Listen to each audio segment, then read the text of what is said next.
Shalom kekasih-kekasih Tuhan. Renungan pada hari ini berjudul Rendah Hati. Sebelum kita mendengarkan renungan pada saat ini, marilah kita mengawalinya dengan berdoa.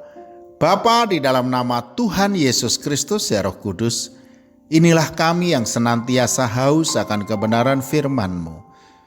Untuk itu berfirmanlah kepada kami dalam renungan pada saat ini. Dan kami sambut berkat-Mu di dalam nama Tuhan Yesus Kristus. Amin.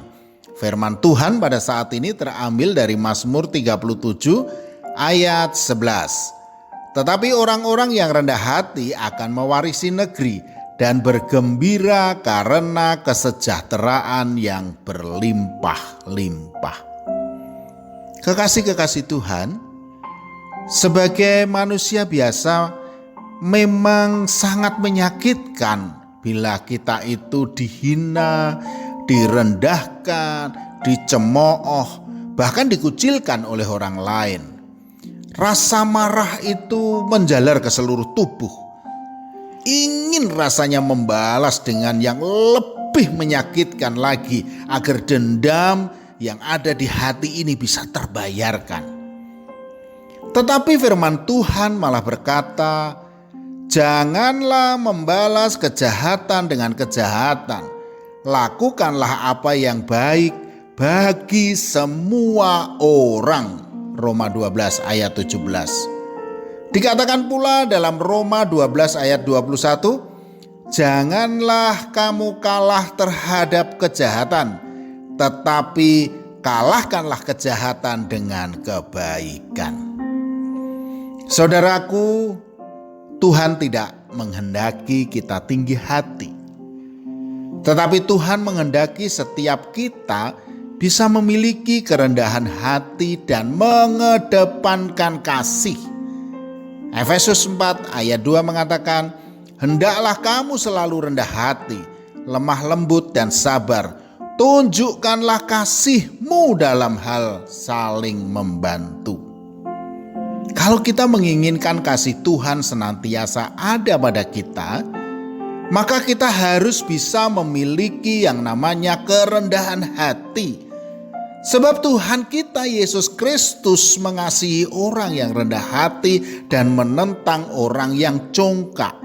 Dikatakan dalam 1 Petrus 5 ayat 5b, dan kamu semua rendahkanlah dirimu seorang terhadap yang lain, sebab Allah menentang orang yang congkak, tetapi mengasihani orang yang rendah hati. Saudaraku, batu permata, emas dan berlian tidak diambil dari atas gunung tinggi, namun digali dari dalam tanah.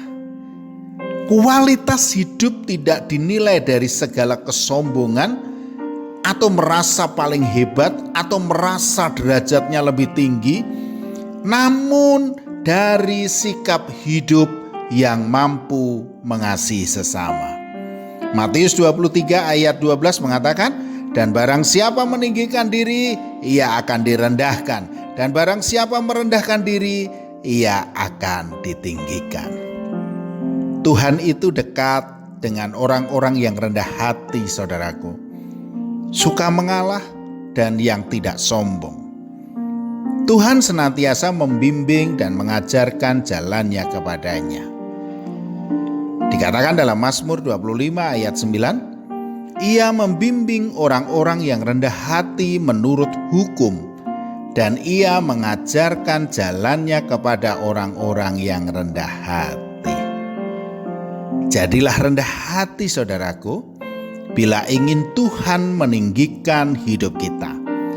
Seperti air yang mengalir ke tempat yang rendah dan menggenangi tempat itu, demikian juga kita yang mampu merendahkan hati kita akan senantiasa dipenuhi dengan berkat Tuhan, dan kita akan mengalami kesejahteraan yang berlimpah-limpah. Amin. Mari kita berdoa. Bapa, di dalam nama Tuhan Yesus Kristus ya Roh Kudus, kami mau belajar merendahkan hati kami dan meletakkan kesombongan kami, ego kami, emosi kami di bawah kaki-Mu. Karena kami percaya hanya Engkaulah yang memberi kekuatan dan memampukan kami. Dalam nama Tuhan Yesus Kristus. Amin. Selamat beraktivitas dan tetap semangat. Tuhan Yesus Kristus memberkati.